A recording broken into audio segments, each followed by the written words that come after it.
Welcome to today's video on the self-healing journey. Today I want to talk about lack of money. It's a very important part of the self-healing. We cannot heal ourselves and be neglecting any aspect of our lives, and money is energy like everything else. Money is a part of our society nowadays, and if we're limiting ourselves to money, and if we're fortifying the lack of money in our reality, then we at least in the beginning need to become aware of the fact that we're responsible for this, and this is our doing. Again, as everything else, it's our doing, our creating, and it is the consequence, again, of what we're thinking, what we're saying, how we're being, what the action we're taking, and what story we're strengthening in our mind beliefs. The relationship with money is your responsibility. It's your individual responsibility.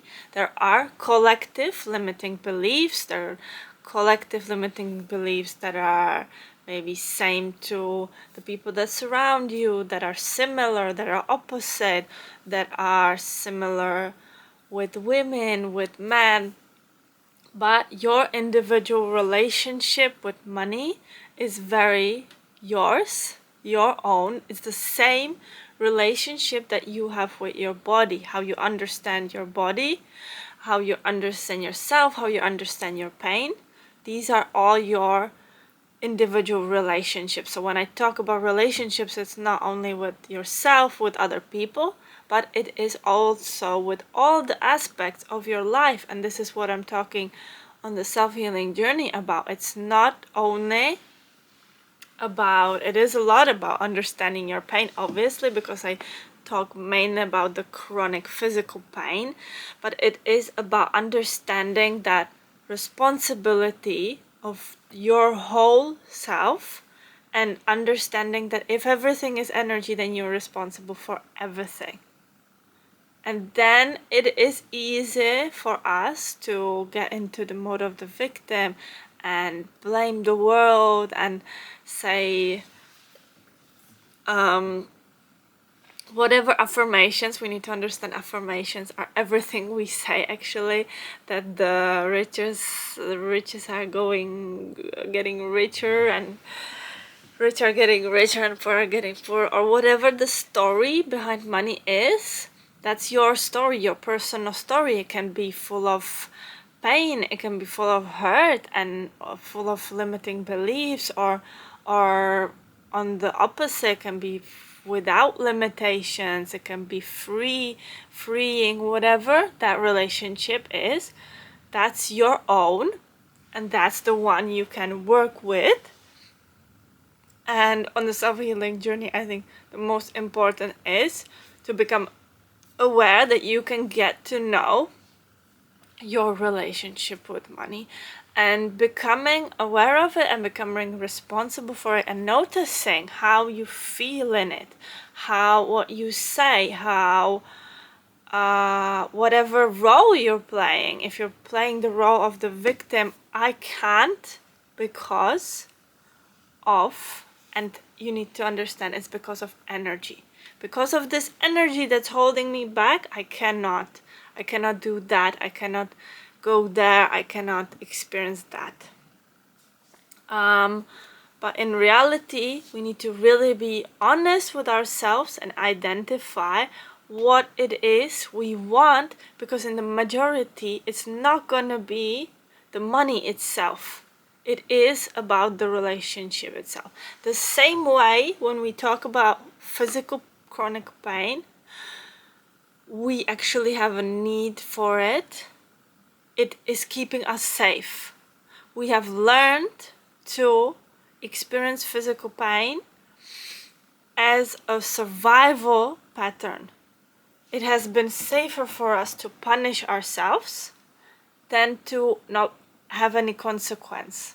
We haven't maybe liked what we've been seeing, therefore we have put these walls up, and we have limited ourselves, and we have started protecting ourselves with the pain, the same way we're protecting ourselves with the lack of money, because that is what we have experienced, what our story, maybe our ancestor story or the story of our life regarding even other people was like, and therefore we have made choices on a subconscious level that have resulted into the situation you're living right now. So your financial situation right now is the result, the consequence of all the actions you have taken, all the beliefs, the energy itself. And good thing is we can change that, we can become aware of it, and even by becoming aware of it, you're starting to take responsibility over it. There's a lot to do with the feeling associated with abundance of money. Also the collective belief and the judgment. There's a lot of judgment onto money because we project onto money what we want, because money is neutral, money is energy. The same way pain is actually neutral. Pain and relief are the aspects of the same thing, of an experience, of a sensation of the body, but they are different polarities. Okay, and lack or abundance of money are polarities of the same neutral thing. So we choose how this is going to show up in our lives.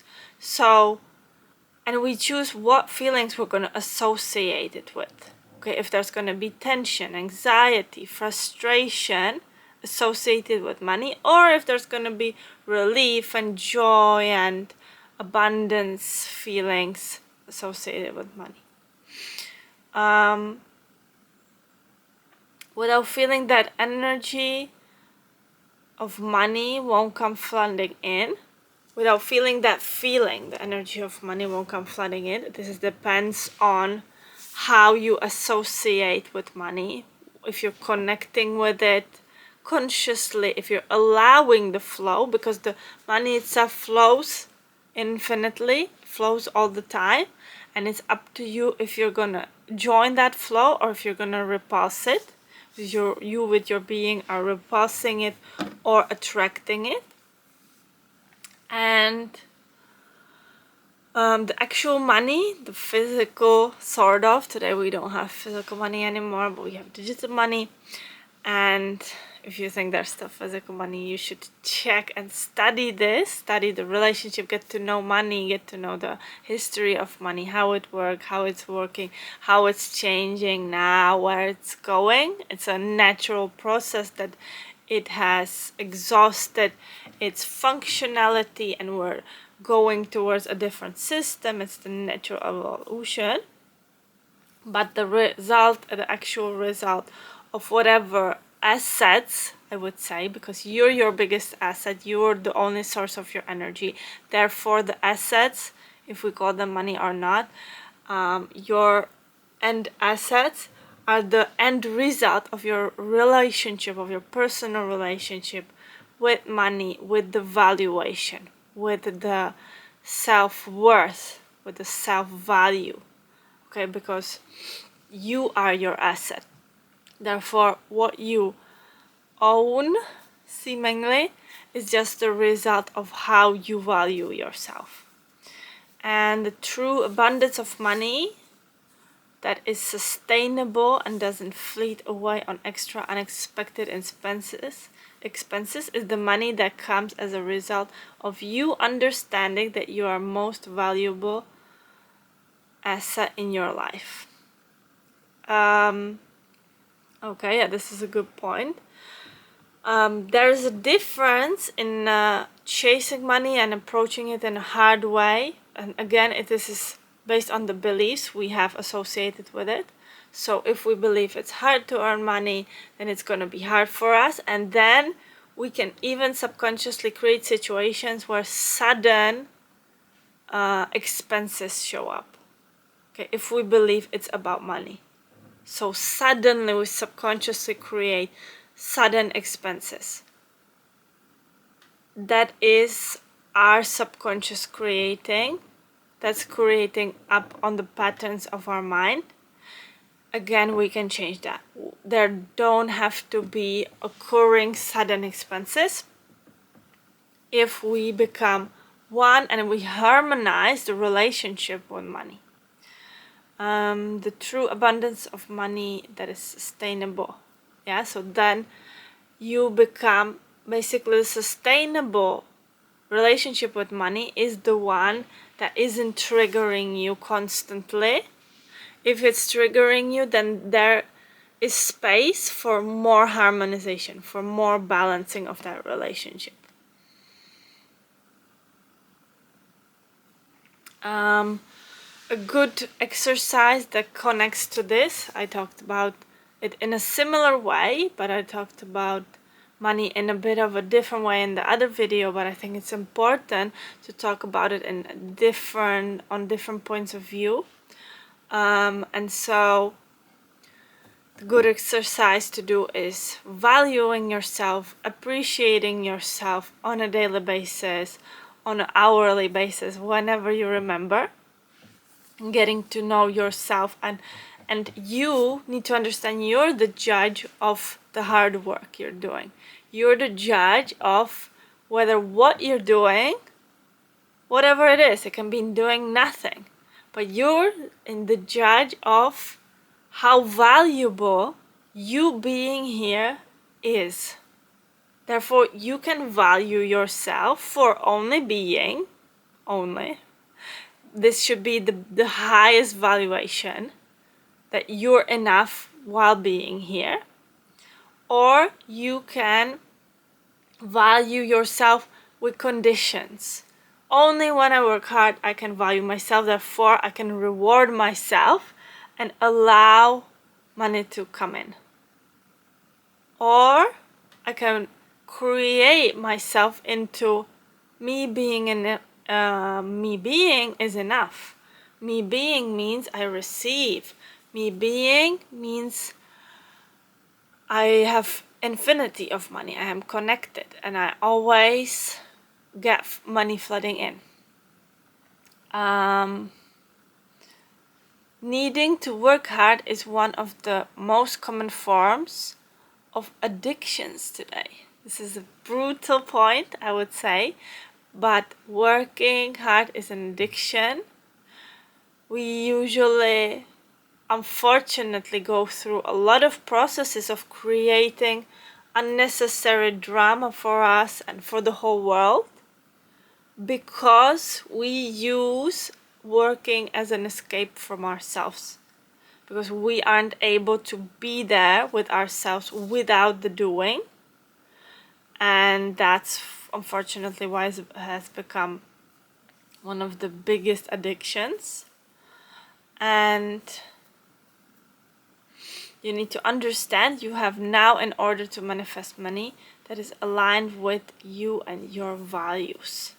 Okay, so it's always happening in the now. It's always happening from the now moment that you can manifest money and whatever situation you want. Okay, your money situation is reflecting what you believe, and whether even it is some kind of judgment and neglecting the need. We often even bore ourselves with the fact, convincing ourselves money's beneath me, I don't need it, because based on previous experiences, maybe we felt like we've been blackmailed in a way with money, even in education or whatever it can be, or we have been manipulated with money. But we have been manipulated, but the money was only the means of energy that was used in the process. Then we take into our adult lives the same patterns and we repeat them and repeat them. And then we're not happy that we're limiting ourselves from what we want, but on a subconscious level we're rejecting it because it's in a way beneath us. We feel like we don't need it. We want it, but we feel like we don't need it on the subconscious level. If you believe the only way is through working hard, that you are closing all the other doors available. And in addition, we create feelings that support this thesis of the ego. Having money can be the most easy and natural thing, or the hardest thing of all. It is up to you what you choose to believe. Yeah, so this is very important. However interesting and exciting that relationship with money is gonna be, or however boring and annoying and full of anxiety and fear that relationship is gonna be, is again our doing. And this is a big one because the collective beliefs are very strong, but that goes the same way to pain, because majority of us still don't understand why pain is occurring to us, and we feel like it's coming from the outside and we're suffering it, but we don't usually take responsibility fully for, okay, I have created the situation, what is it here to teach me, and how can I transform it? How can I not need it, and what do I replace it with? Because if I need that self-punishment, then I can replace it with relief. Same way, if I need that lack, what is the benefit of that lack of money? Why do I need it? We need to explore this. Why does our nervous system prefer that from whatever it's scared of? And usually we're not scared of the reality, we're scared of what we think the reality would be like. We're scared of the limiting beliefs. And then we choose, okay, I'm scared of this scenario, but what would it look like if I wasn't scared of it? And what other way, what safe way could that scenario be for me personally? Alright, lack of money on the self-healing series. Very important aspect. We cannot neglect it, we cannot deny it. We're all connected with this, and it's up to us where on the spectrum again we're gonna be, where we're seeing ourselves. Hope this resonates. Let me know if you have any questions, and I'll see you in the next video. Have a great day. Bye.